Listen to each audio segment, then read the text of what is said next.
I realized that if you settle and you start buying a car when you're young, what you end up buying maybe a Vios or a City, right? But let's just say you drive a second-hand Myvi, or for me it was a beat-up Iswara. Okay, I maintained it well, so it wasn't beat up. So I drove an Iswara for many years. But when I managed to get my car, or could afford to buy my car, I went to buy a nice one lah, which.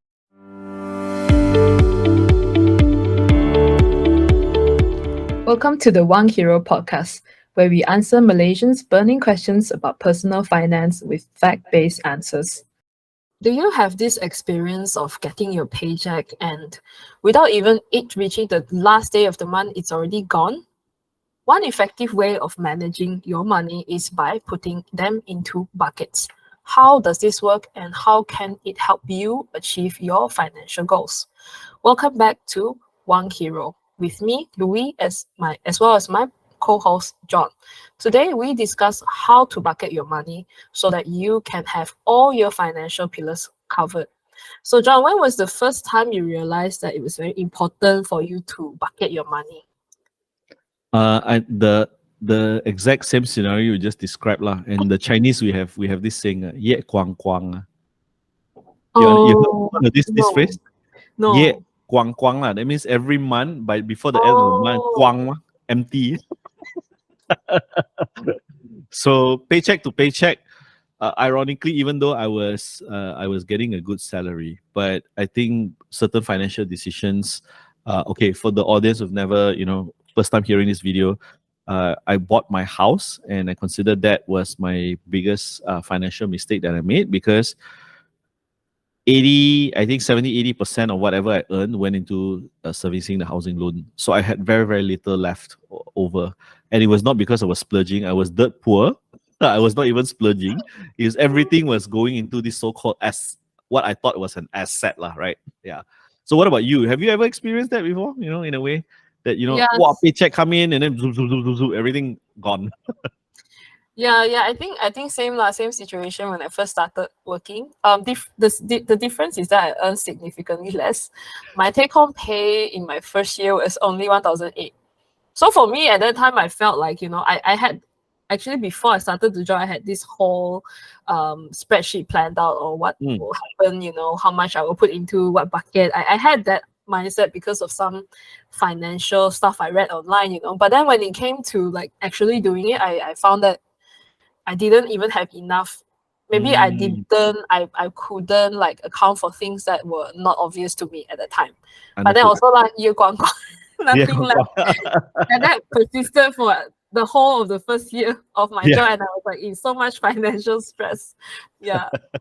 So I don't know. Like let's look into this. I think this is a scenario that a lot of people face, and that's why we brought this topic up. And especially to those who just started out working, you don't know like what to do with your income, right? So bucketing your money is not new. We have a lot of different ways of bucketing it. So today we're going to discuss one of the ways and how it can help. So how does money bucketing work, John? Long to short, I think if you set boundaries for how much you can spend, it's like setting goals for a game of football. Now, can you imagine, right? You get 1,008. Let's say you use a scenario. For my case, I think my take home was about 3 something lah. Net off all the EPF, SOXO, everything is 3 something. I was paying 2.5 of the housing loan, Louis. So like, same lah. Then you're left with the same as me. Yeah. So I was like left with like 700-800 ringgit, right? Luckily, I didn't have to pay for a car because my dad gave me a hand-me-down, right? But yeah, so bucketing is literally like, okay, if you play a game of football, right, you have 2 goals. The objective is for you to score on the opposing end, right? But if you don't have a bucketing system, it's literally like, hey, we can play this game of football, we can kick the ball around, pass it all around, but you actually don't have goals, you don't have boundaries, you don't even have a boundary of the field, there's no rules, there's no objective. So I think in life, you have to set certain kind of milestones, and you start very, very basically. You just said that, okay, certain percentage will go into all my necessities. Okay, now for us, we are both, as quite evidently, we're both quite thrifty. Okay, and even then we yet kwang kwang. So what does it Yeah. mean? Even our necessities are overdose. It's like for mine, I can honestly admit to you, buying the house is way bigger than what I could afford, and because of that, the necessities actually becomes a burden, a want. Because technically, for my age, at a certain that point of my time in my career, I could not afford a house. I could not Mhm. afford a house. It's as simple as that. But now, in your mind, you're playing tricks because you said, "Oh, I have to pay because it's an asset. It's an asset. It's an asset." So your mind plays tricks with you, right? And that's where the emotional thing comes in because it's your dream home. For me, it was my dream home. It still is my dream home. If I were to go back and to buy it at this point of time, I'll buy that house again. But I definitely cannot buy at that price anymore. Right. So I think that's where that bucketing system works. So now let's rather than just talk about it in concept, let's do a system now, right? The most common rule is the 50-30-20 rule. Okay. Mm. So 50% is your needs, 30% is your wants, and 20% equals your savings, right? I think in Malaysia, you can do 60-30-10. Why I say Mm. that? Because in Malaysia, if you are an employee, you already contribute to EPF. So Mm. is whatever you take home is net of your EPF contribution, which is roughly going to be about 20%, right? Mm. So if you can still save up 10%, that means you're roughly about 30% of your pay is going into your retirement planning and all that, which I think is actually very, very good already. 30%, right? The struggle is because of our low purchasing power. That's why I asked you to put it to 60% of your needs. Because let's use a number. Let's say, like in your case, 1,008, right? It is 50%. That means you go 900 only for your needs. Yeah. That means your rental, your food, your most basic stuff, at least mobile phone. I don't think today is even a want, it's a need. You Yeah. don't have a mobile phone, how are you going to survive? Cannot like you need it for work also, right? Yeah. Correct. But the beauty of it today is that it's really cheap. I mean, like Yeah. I'm on a 60 Yeah. ringgit DG plan, unlimited that data, whatever. So I don't think there's gonna be too much of a burden, 50, 60 ringgit. So you've got that, you've got your what worries me is your meals, because your meals outside today is not cheap.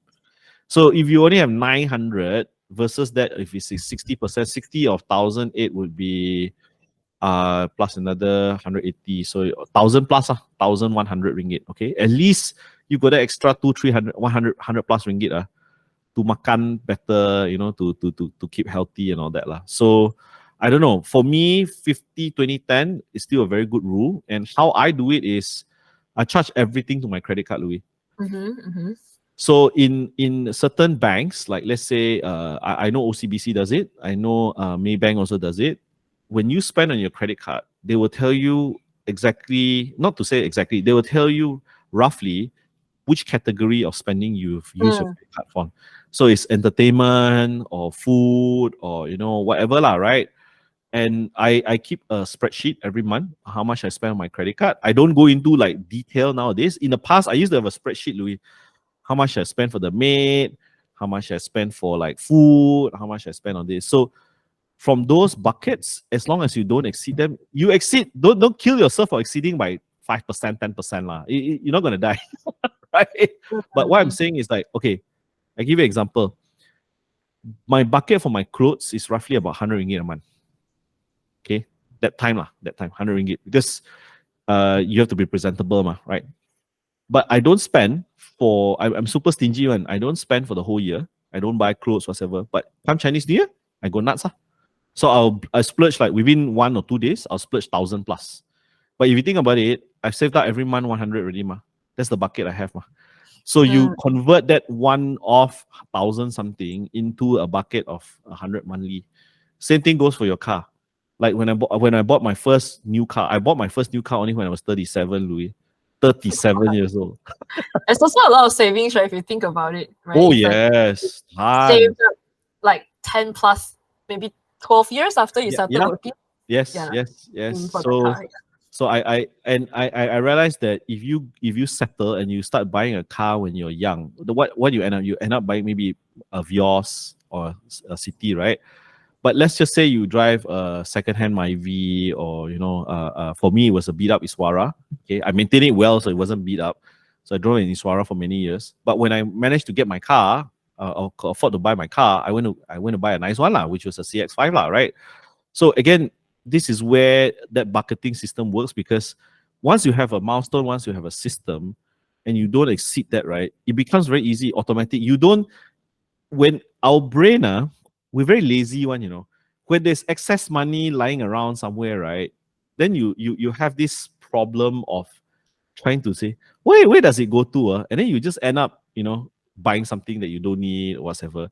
But whenever you set targets, whenever you set boundaries, you'll be surprised how the brain actually works. This bucketing system. It's like, pump, okay, oh crap, I spent too much on restaurants this month. Then right? Next month so you don't go and beat yourself up because you did not, you don't die. It's like, wow, I cannot eat that fried egg today because but you roughly around there, then you wouldn't exceed too much. You want to have that Wagyu beef, can. Not every day lah, You want to have that yellowfin tuna sushi, can. You save it up lor, 3 months you eat normal stuff lor, then the third month you go and, correct or not? Yeah. I don't know, Louis, do you use some sort of a bucketing system? I mean, personally, I don't really. I think it's just trauma from when I was a lot younger, and all these things happen, and it kind of like you would feel very bad about yourself. But my way is like quite excessive in a way that I whenever I have like a lumps, I will like just park in, like whenever I have extra money, I'll just park it into certain, maybe it's a marketing, like I don't realize it, maybe. But I will have certain things that I will say, okay, if I reach this financial milestone, I'll invest in my business in this way. If I reach this financial, I'll do this, travel. But I don't have a system like that. It doesn't work. Not that excessive or not that meticulous. Right, yeah, not meticulous, but I do have like a set, like a boundary, probably what you would say lah. But I don't do this 50, 30, 20 kind of thing. So I just have like, okay, if I, like example, when I was first starting out my business, I was like, okay, if I hit like 10K, I will put 5K into reinvesting in certain software. I will have already planned these things. Or like, okay, if I have hit this and I have extra like money, I'll bring my parents out to travel or something like that. So I have that kind of system. I don't know what they call that. I don't know if it's marketing. I would get broadly categorize that as bucketing as well. I mean, I think not to get too hung up with the terminology, which I'm very aligned with you. It's more about having a system in place. I think that's what, because bucket is like, it's like how you feel water, because it doesn't get out, so that's why people call it a bucketing system, for the lack of a better word lah. I think more importantly is that what you're trying to say is virtually is a system where you have certain milestones you hit or you spend within certain boundaries. I think that's what we're trying to advocate today. Like, it's like, for me, and very aligned to what you said, is that people suddenly get a big chunk of money. Let's just say either a bonus or maybe you hit the lottery or whatever, right? And because they don't have a system, what happens? Money just goes everywhere. And then at the end of the day, right, you realize like 3 months down the road, you say, where did all that money go? Because you don't have a system. Really. Like I've seen too many like horror stories. I mean, I don't think in that way, but I've seen like people at the same income level of me, they just randomly bought like truly randomly like new cars. And then like some time later, I mean, I didn't know they were making similar income because they bought the car, which was much more expensive than I would buy. I thought that they were making like 3 or 4 times more than me. So then later down the road, they will tell me I don't have money left. I'm like, what happened? I was like, oh, this car payment is like 3,000 ringgit. I'm like, how much do you earn? Oh, like it's not even that much. So why did you buy? Who approved the loan for you? I just don't get it, right? So I'm like, if you're only earning this much and you bought like this car, like you should sell the car lor. Then they sold the car lah. I mean, not because of me, like because they couldn't afford it. Then they sold the car and then they realized, I don't know what. Then they will repeat. They keep repeating that, and that scares me because I tend to be very careful with this kind of large spending. When I have a large amount of money, I tend to think in terms of like, how can I make this money even bigger? Correct. In any way possible, like either it's not only just financially or business. Sometimes I will put it into like some other more charitable causes, which maybe you think about the society at large. You say, okay, if I donate this to this child for their education, then 20 years down the road, they will help the society. That kind of thing. I will think about that. But I don't know. Is it possible? Would you say like, okay, if someone just commit to a bucket system, would just work like that, or there's some mindset shifts that need to happen as I well? think it's no, you're spot on. I think it's really the mindset, because what we're talking about, a lot of it involves logic, reasoning, whatever. But if everyone, if making money was all about logic, reasoning, all the accountants would be the richest people, all the scientists would be the richest people, because they understand probability, they understand math better than most of us, right? But as you rightly pointed out, it's always this emotional thing. And for me, it was because uh, of my fear of not wanting to go back poor, of my fear that I see what my parents had to go through, what the sacrifices they made, and how reckless spending would have been. And a third, last but not least, I was very lucky to have realized the power of compounding early. And I think a lot of, so it falls into a few categories. And one is, people sometimes, they're rich, they can make a lot of income, but they're unhappy at their job. So what happens is they use this money spending thing as an avenue for them to, to compensate for their lack of, happiness at their work. So it's still an emotional thing. Secondly, is either people who are poor, but then they had the first taste of wealthiness, and they start buying stuff, and they realize it's nice, but then they have not gone through a phase where they realize these are all fleeting and temporary. I mean, there's a phase that every individual has to go. So you see, even though we are trying to prescribe some sort of a system to help you manage your money better, but really it boils down to an emotional state where every individual is different. The nuances are very different. You can see some rich people hardly spend money. Hardly spend money. They are multi-millionaires or even billionaires. Hardly spend money, man. Okay. You tell them to go into Starbucks, they think twice, and they definitely can afford it. Okay. Don't even Right. say Starbucks are just going out, they will think twice. Yeah, they think twice, right? Even parking, I've never met this guy. He was before me, but my colleagues used to tell me about in Miri, right? He would actually drive and he would park right at the outskirts of the city center because parking was free. So he'll park there and then he will walk into the city center just to save 20 cents. Oh my goodness. Yeah. So you see, but he's rich, multi-millionaire, child employee for like 20, 30 years, right? And he was very high up, GM kind of level, right? But at the same time, another colleague of mine, ex-colleague now, was telling me about sister. Sister earns like half her pay, right? At that time, we were both earning roughly about the same 5 figures, and the sister was earning what? No, not even half, probably a quarter of her pay, right? And they were going to this bistro, and the tiramisu cake in the bistro is 25, 27 ringgit per slice. Okay. And they were having meals there every week. So the sister's like scratching her head. It's like, how on earth can they afford these kind of things? And then yesterday, I just attended a friend's, my son's friend's birthday party. And these were seated parents, right? A bunch of successful either business owners or high corporate guys, right? There's this friend of mine. He owns part of a business, a big business, public listed, and he's like scratching his head. He said every time he comes to BSC, Bangsa Shopping Complex, for a meeting, right? And then he see every day roughly the same bunch of people are in the Starbucks or whatever. What these people don't need to do work, don't need to earn money to earn this. It's like I come here because there's a business need, right? To spend money, to entertain. It's like, look at this guy's lepak here. It's like he's wondering whether is something wrong with how he earns money, because he see people like so easily spending this kind of money, So again, it's very much more than just the logics. It's an emotional thing, and I think that reset, we would not be able to help you with that part. That one, you probably need either a psychologist, or you need serious, or a personal finance planner, a professional personal finance planner, and it has to be one-on-one advice, because it's very nuanced already. We can give you the general rule of thumb. If you're willing to pick up, willing to reflect, willing to set that systems for you, then kudos. But if it's like very deep emotionally, Louis, you need more than that's like Kasian, the licensed financial planner. They are actually more a psychologist rather than the logic guy. The logic, I think will give you a rule book, you can do it already lah. It's more about sitting down, coaxing you, like trying to mediate, trying to like give you assurance, that person assurance. So I say, hey, you can actually do this, that kind of thing. So it's not so much that kind of. I don't know whether I'm making sense to you, Louis. Yeah, I completely agree. Like if it was just logic, right, we would have done it in our first year too. I think, Yeah.